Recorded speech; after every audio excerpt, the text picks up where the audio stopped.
Bom, meus amigos, vamos ao nosso tema. É um tema, eu gosto de falar sobre ele porque ele se renova sempre, né? A gente falar de um futuro imediato da Terra e o que os espaciais andam dizendo sobre esse futuro é sempre uma coisa intrigante. Até porque dessa vez eu procurei reunir um material que desse a gente uma certa noção assim mais, enfim, consistente desse futuro imediato. Nós todos aqui, quem acompanha o noticiário do mundo, está vendo o que está acontecendo no planeta Terra. As coisas estão realmente muito graves. Vocês sabem que aquilo que se publica na mídia é apenas um detalhe colocado até com uma certa malícia em relação ao que de fato está acontecendo, né? Existe tanto uma intenção política, uma intenção ideológica, existem tantos interesses por trás das notícias que as notícias verdadeiras nunca são de fato publicadas, né? Eu acho que todo mundo está consciente de que a gente vive realmente um momento muito dramático, de que a economia, a tal da globalização, na verdade foi uma invenção para tentar salvar o sistema mais uma vez, só que agora ele chega na escala global, né, e daí para diante não tem mais saída, quer dizer, o sistema acaba de alguma forma se consumindo em si mesmo ou por ele mesmo, e nós vamos viver situações bastante difíceis. Há muito mais sujeira do que vocês podem imaginar. Os espaciais mesmo falam de alianças inconfessáveis, falam da relação de alguns grupos de poder na Terra com alienígenas também. Quer dizer, há todo um conjunto de coisas que nós todos aqui, brasileiros, que enfim temos vidas normais, não temos acesso simplesmente porque essas coisas não são divulgadas. Então, vocês todos são conscientes disso. A gente vem tratar de coisas que os nossos amigos falam a respeito de um período, né, que está aí pela frente. Mas eles mesmos nos alertam, vocês vão ver a canalização. Se a gente considerar isso daqui, essa primeira década, isso daqui, a segunda, os anos 30, aqui, os 40, os anos 50. Segundo nossos amigos do espaço, até no nosso calendário vigente, gregoriano, até 2042, completa-se um ciclo, né, que eles chamam de Amassaiá. Um nome estranho. Amassaiá. Amassaiá seria, uma tradução simples e direta, seria mesmo grande transição, né? Um período de grandes transformações. Ela tem um momento bastante grave, que os nossos amigos chamam de Tsaraya. Palavra que quer dizer mântrica também, que quer dizer oportunidade. E que dura 33 meses aproximadamente no nosso sistema de contagem de tempo. E que é muito difícil situar, embora a gente também tenha uma palestra tentando situar isso aqui, porque para todos nós há sempre um certo interesse de compreender cronologicamente os fatos. Os nossos irmãos do espaço não dão muito pelota para isso não, porque eles dizem que o nosso calendário anda pela nossa consciência, e não pelos fatos assim, desse tipo de nomenclatura que nós usamos. Isso não é por aí. Então há um Tsaraya que deve acontecer em algum momento. Há cálculos que tentam, que colocam isso aqui mais ou menos por aqui assim, que é o final do calendário Inca, o final do calendário Maia, o final de outros sistemas calendariais menos conhecidos, em todo o ano 2012, 13, 14. Bom, os próprios espaciais sugerem essas datas indiretamente, quando eles nos contam que aquele Amassaiá, esse grande período, começou em 1931. Por quê? Eles não dizem isso, mas a gente faz uma aferição, porque eles falam que ao longo de Amassaiá, e somente durante esse tempo, a Terra seria visitada por criaturas chamadas Kodos. Palavra que quer dizer, como muitos já sabem, sem rosto. Sem rosto quer dizer sociedades que não têm organização. Kodos. A maior parte desses Kodos são seres de natureza Jina. Essas criaturinhas que vocês ouvem muito, veem na ufologia, boquinha miúda, olhos grandes, orelhinhas, uma simpatia. Essas figurinhas aqui são Dinas. Os Kodos reúne algumas raças de dinos, alguns bem pequenos e magrelos. Eles todos são tripulantes de um planeta que vem aí, chamado Damon, chamado Dota.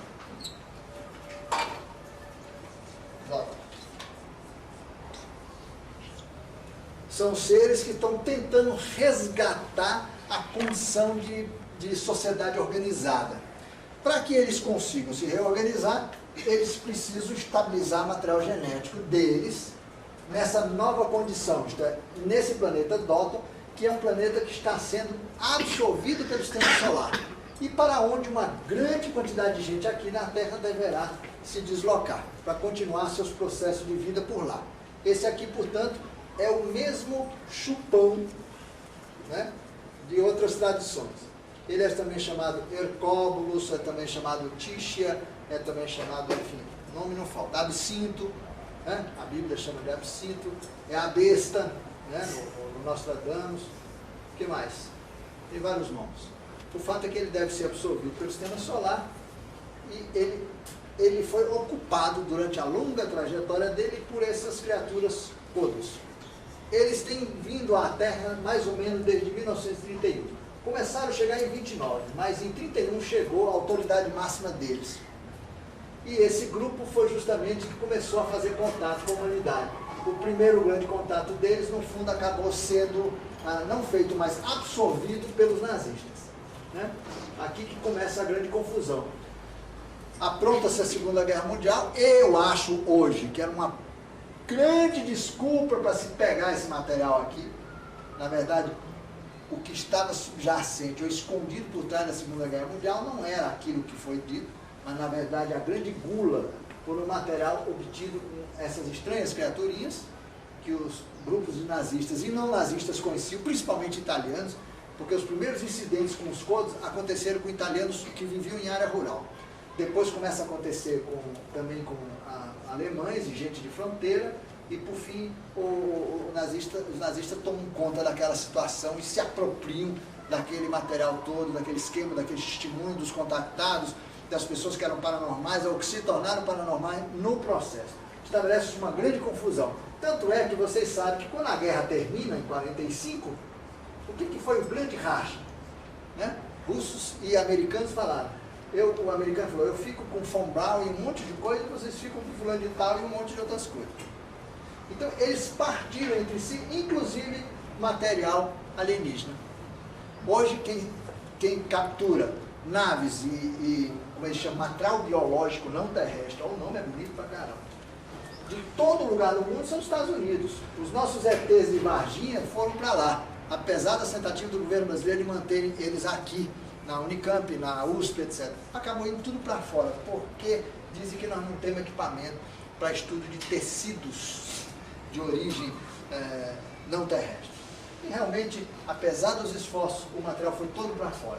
Queda de ovos acontecido no passado, em Mato Grosso, em Goiânia, perto de Goiânia, em outros lugares. Todo esse material vai para fora, tudo vai para fora. O Brasil não tem a mínima capacidade de gerência desse material, mesmo ocorrendo em território nacional.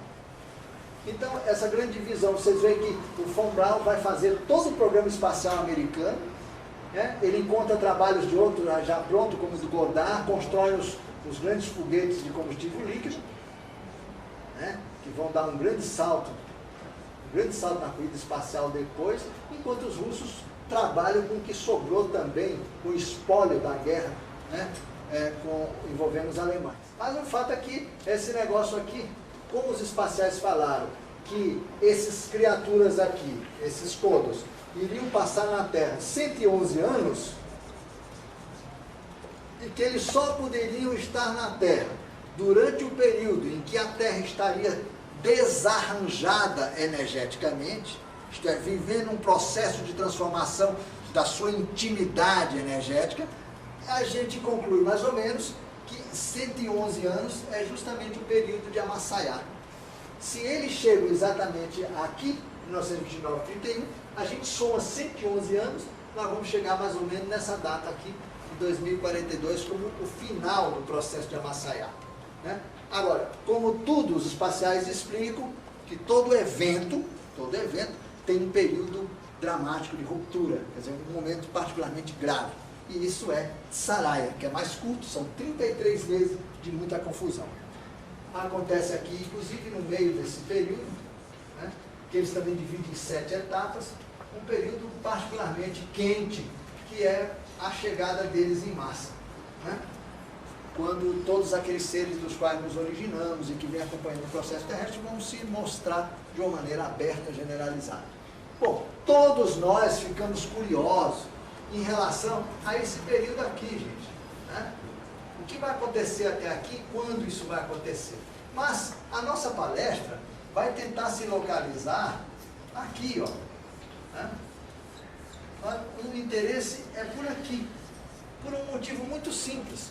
O nosso amigo do espaço fala, olha gente, não se ocupe de olhar para trás, olhe para frente. Na medida em que vocês se ocupam de coisas que vocês podem fazer em benefício de vocês mesmos para o futuro, mais rapidamente vocês se descolam dos processos que vão estar, que são relativos ao desmonte dessa estrutura. Isso é um ensinamento extremamente válido.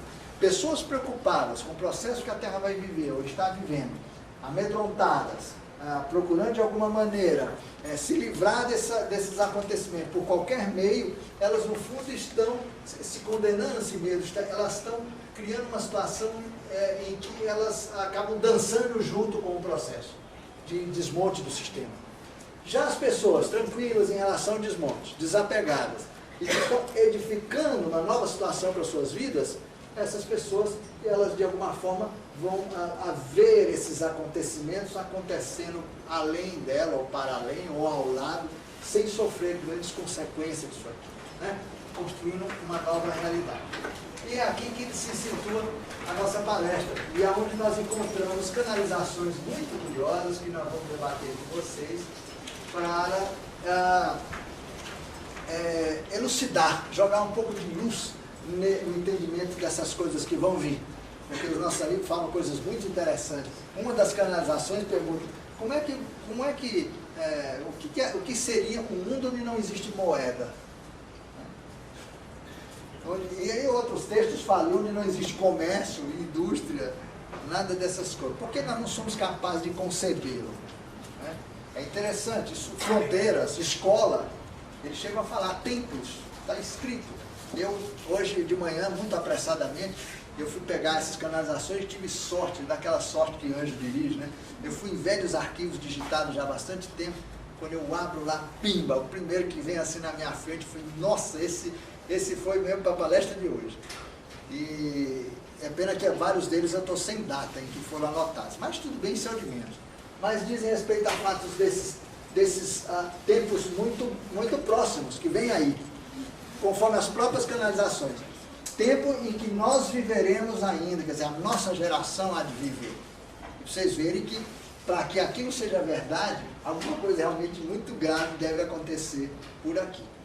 Mas que não deve ser objeto das nossas preocupações, pelo menos nessa palestra.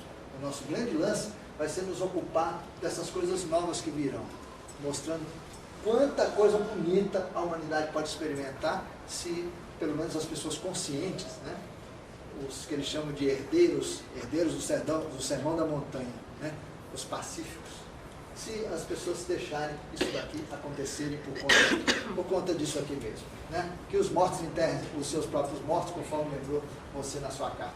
Eu vou mostrar para vocês, vou ler para vocês uma primeira canalização, para nós começarmos a nos conscientizar um pouco sobre essa questão daqui, como isso aqui é uma coisa séria. Eu tomei a liberdade já de mandar para e-mail para um monte de gente esse material que eu coletei hoje mesmo. Essa tecnologia terrestre para melhorar a visão Vamos lá. A primeira dela diz o seguinte, e é um texto sem data, mas é do Mabiriza, que é o principal camarada daquele grupo que eu falei, de Orsinara. Foi o primeiro também com quem eu contactei. Na época, ele se apresentava com turbante, parecia como um hindu, porque ele foi hindu. Esse nome é o nome que ele teve quando viveu na Índia muito antigo. Eles sempre começaram a se manifestar como entidades que viveram aqui na Terra. E é esses nomes, basicamente, que eu utilizo para falar deles. Ele fala assim, vosso velho templo de vossa memória rapidamente se afastará. Não as lições que ensejou providenciar para o vosso crescimento, mas seus escombros mil, infectados com falsos caminhos, como as verdades que têm hoje impregnado vossos ingênuos corações. Vossos novos dias serão tecidos na singeleza, que só o estado de verdadeira paz pode proporcionar, e na simplicidade, que só numa atmosfera de amor poderá prosperar. Vós, no entanto, tereis ao vosso dispor uma ciência que vosso tempo não ousa sequer imaginar.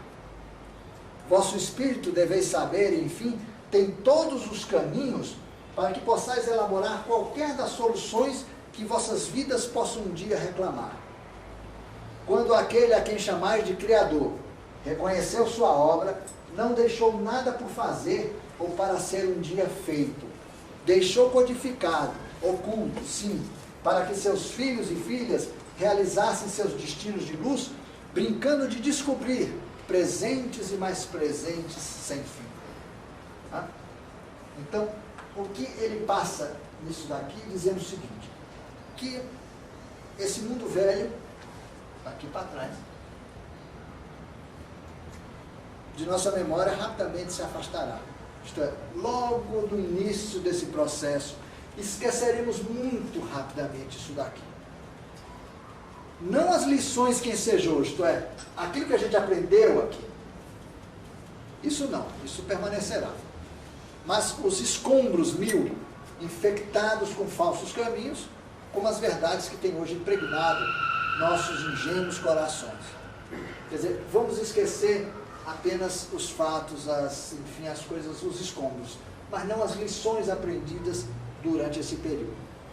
Vossos novos dias serão tecidos na singeleza, e depois ele acrescenta, e na simplicidade. Singelo e simples são coisas bastante elaboradas, mesmo no conceito espacial, ou mesmo na nossa filosofia clássica. Um dia, quem sabe, a gente discute com mais profundidade eles dois. Ele fala, vós, no entanto, tereis ao vosso dispor uma ciência que vosso tempo não ousa sequer imaginar. Quer dizer, ao mesmo tempo em que ele fala de singeleza e simplicidade, eles nos afirmam que nós vamos dispor, muito rapidamente, de uma ciência tão extraordinária que esse tempo aqui, velho, não seria capaz nem de imaginar. Portanto, eles preveem que muito rapidamente, em que pese os nossos padrões de desenvolvimento, de evolução, vão ser marcados com ideias de simplicidade e singeleza, nós vamos dispor aqui de uma ciência muito mais elaborada. Talvez a psicotrônica e a radiônica sejam duas das disciplinas, talvez mais fortes dessas ciências aí do futuro. Eu desconfio, isso é uma desconfiança pessoal minha. Eu acho que a psicotrônica, a transcomunicação instrumental, vocês já ouviram falar disso.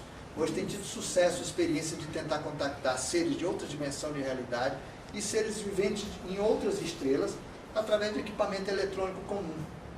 Então, isso é uma coisa interessante. Não é que a gente vai, de repente, desenvolver uma tecnologia muito diferente. Nós vamos nos apropriar de uma série de conquistas daqui, mas nós usaremos aqui de uma maneira diferente. Há outras canalizações que deixam isso mais claro, vocês vão ver. Então, aí ele acrescenta que o Criador, né, isto que nós entendemos como Criador, quando ele reconheceu a sua obra, a palavra reconhecer, eles usam muito, eles dizem assim, ele não fala que o Criador criou a obra, ele reconheceu a sua obra, né, quando ele deu por encerrada, portanto, quando ele reconheceu. Ele fez tudo, né, completo. Agora, ele não deixou nada por fazer, ou como se fosse empacotado, guardado, oculto, para que seus filhos e filhas, quer dizer, toda a sua obra, enfim, todas as consciências que operam dentro dessa realidade, realizassem o seu destino de luz, brincando, olha a palavra legal, brincando de descobrir os infinitos presentes que esse mesmo Criador colocou para as suas criaturas. Portanto, eles muito sutilmente passam uma ideia maravilhosa que está presente em muitas outras canalizações. Gente, vocês só vivem, no fundo, para brincar, para se divertir, no bom sentido, né? Essa ideia de que nós temos aqui na Terra, que nos foi colocada pelas tradições e pela religiosidade, de que a vida é sofrimento, de que esse planeta é um planeta de expiação, que aqui a gente tem mais a que se estrepar mesmo, que quanto mais se estrepa, mais feliz fica um dia não sei aonde. Isso tudo é uma criação, uma elaboração danada para que nós pudéssemos ser subjugados de uma maneira mais adequada, né? Porque um povo amedrontado é um povo facilmente controlável.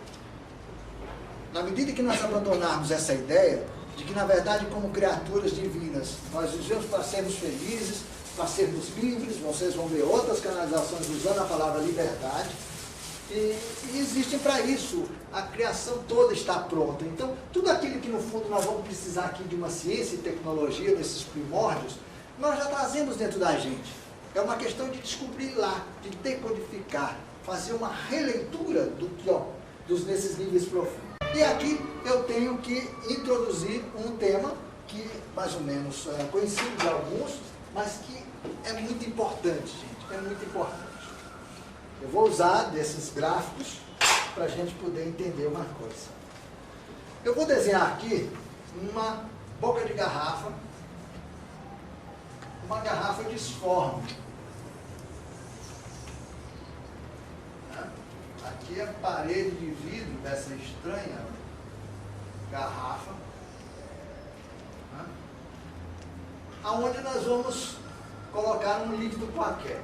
Me perdoe a posição, não faz mal, né? O fato é que esse líquido vai tomar a forma, sem deixar de ser líquido, a forma desse recipiente. Não é verdade? Se esse recipiente, em função dessa circulação de líquido, começa a apresentar acúmulos de, vamos dizer assim, de sujeiras, lodo, vai sobrando muita areia no fundo, né? Outras incrustações por aqui e tal, enfim, esse recipiente vai, com o tempo, apresentando, em relação ao padrão original, uma série de diferenças, né? Porque está acumulando material nessa parede aqui, nessa aqui, essa aqui. O fato é que, de qualquer forma, o líquido continua entrando e tentando se adaptar, sempre vai estar tentando se adaptar a esse padrão restante, tá? Ao que ele pode ocupar aqui dentro. Vocês notem que se um camarada fizer a limpeza desse recipiente, ele vai novamente dispor da garrafa original para estender os seus domínios, até que se acumulem novas sujeiras. Gente, use isso daqui para compreender os processos relativos às transformações das sociedades ou das civilizações. As civilizações e as criaturas que vivem e fazem história ao longo da humanidade, ao longo da experiência da humanidade, elas encontram um recipiente limpo a cada transição planetária. Esses recipientes, quer dizer, ao longo da história, nós vão aparecendo incrustações. E a humanidade vai aceitando e se virando dentro daqueles contextos cada vez mais apertados, mas de qualquer forma vai se virando. Vai se adaptando a esses nódulos imprevistos, mas que não tem como eliminá-los, a não ser num prazo futuro, e vai ficando. Por outro lado, se vocês imaginarem que isso daqui, essa garrafa, representa um conjunto dos recursos e que um ser, uma centelha, que eu represento sempre pelo asterisco, né? A letra H dos ETs, dispõe para chegar num planeta. Então, isso aqui é o corpo da gente. O corpo no início, o biotipo terrestre existente, é esse daqui.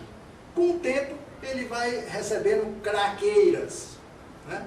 Um monte de coisas, de porcarias e contaminações e limitações. O fato é que ele continua usando, enfim, o que está disponível. Um dia, essas craqueiras também saem e ele volta a dispor do recipiente original. Quem sabe um dia, esse recipiente vai ser um recipiente, vamos dizer, tão harmônico, que não haverá mais tanta facilidade assim para que ocorram essas incrustações. O ser vai dispor de um recurso de manifestação mais elaborados, mais aperfeiçoados do que esse que se tinha antes. A humanidade aqui tem, vamos dizer, entre aspas, um DNA, e aqui ela vai ter um outro DNA. Por que isso aqui? Gente, o que eu quero que vocês entendam e compreendam, que é muito importante. As criaturas tomam nos mundos os corpos possíveis. As criaturas procuram adaptar às condições reinantes as suas possibilidades de manifestação. Um ser, por mais avançado que seja, nascendo filho de um terrestre e de uma terrestre, ele será praticamente tão terrestre quanto os demais. Ele também será como nós, esquecidos, não lembram de vidas passadas, etc, etc, etc. Eles vão ter a coluna vertebral com menos problemas, os meus problemas que todo mundo tem de joelho, de não sei o que, a vista pode sofrer problema, enfim. Mesmo que um ser seja avançado, ao vir para um mundo determinado, ele procura se adaptar ao padrão disponível ali. Claro que ele de alguma forma contribui para melhorar lentamente esse padrão, para que um dia ele possa ser um padrão desse, melhor. Mas são contribuições muito pequenas, que vão se somando. É um esforço do indivíduo para ajeitar a garrafa dele. O que eu quero dizer, e é importante que vocês percebam, o único fator mutante é o espírito. Ou seja, os ETs dizem que Darwin, em sua maravilhosa teoria da evolução, está completamente enganado. Não há nenhum fator de mutação externo. Toda a nossa ciência acredita que o meio e as condições em que os seres vivem no meio determinam as alterações que fazem o sucesso ou não de uma espécie. Na verdade, as coisas não se passam dessa maneira. Na verdade, o ser, a centelha, é que vai produzindo mutações de acordo com a potencialidade que ela tem, né, a partir do meio, isto é, dos recursos do meio. Por que um peixinho que vive nas regiões escuras de uma gruta lá em Goiás, como eu já vi esses peixinhos, não tem olho? Na teoria de Darwin, vai dizer, bom, ele não precisa do olho. Portanto, esse órgão foi retirado, ele é cego, porque lá é escuro mesmo, para que olho? Né? Olha, gente, não é o meio que determinou a falta de olho. Quem vê é o ser. Esse ser é quem vê. Se ele na matéria física não tem necessidade de ver, ele retira o olho. Compreende que o processo é inverso? A nossa ciência examina como se fosse o meio que determinasse os resultados, quando na verdade não é. Na verdade é o ser. Então a girafa tem pescoço comprido, porque tinha que comer lá no alto, né? Porque a criatura coletiva, que são as girafas, essa alma grupo, né, encupridou os seus pescoços para alcançar as folhas altas, porque é o que tinha para comer. Então quem produz a mutação é o ser, ou seja, aqui o ser tem a fórmula, ele tem a equação, ele aplica essa fórmula ou essa equação no meio disponível. Deu para compreender isso? Alguma dúvida? E por que eu quero dar ênfase a esse tipo de coisa? Obrigado.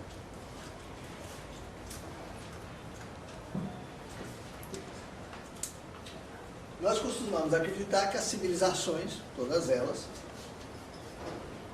se desenvolvem a fatores geográficos, políticos, históricos, propriamente dito, etc, etc, que vai conformando as sucessões e tome dialética nessa história toda, e no fim a gente vai ter sempre uma situação decorrente da outra e assim por diante. Os modelos de civilizações dependeriam, por exemplo, da classe dos nossos sistemas de geração de energia, dos conceitos que temos de cosmos e assim por diante. Isso é a visão clássica da antropologia, da sociologia e assim por diante, e mesmo da filosofia. Acontece que os espaciais dizem que a maneira como as sociedades humanas organizam-se e organizam civilizações também faz parte da fórmula. Ou seja, a criatura humana como essência já contém dentro dela mesmo o modelo de organização social que ele aplica no meio conforme as circunstâncias disponíveis. Nós teremos uma civilização avançada Não porque a Terra vai dar um salto vibratório, não. A Terra vai passar por uma limpeza geral da garrafa, de tal maneira que as criaturas humanas poderão organizar uma sociedade muito mais elaborada, porque as craqueiras serão retiradas. Então, a fórmula de organização é parte do ser. Não depende do meio. O meio não é o responsável. O meio é onde a criatura exerce o seu poder de transformação.